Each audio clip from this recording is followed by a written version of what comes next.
The Internet of Things. So this Internet of Things is very important because you know it. Mark Weiser. So he came up with the concept in 1991, ubiquitous computing. So he said this will be computing, will be computers, will be everywhere.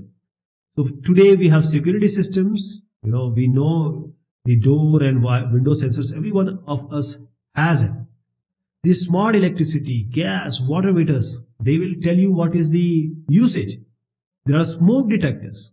It can directly call the fire department, not just beeping. It is going to call the fire department.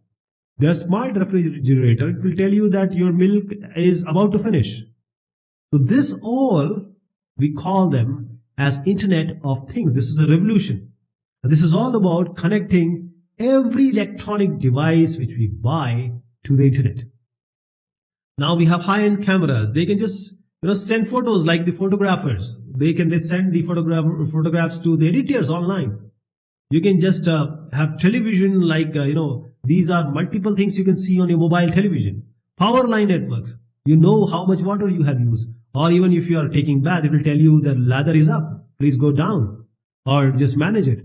Even the report of environmental monitoring. These are the applications that can help you save the bill. Global warming, all these will help you in countering it. This is the Internet of Things. Every device is now connected, giving information.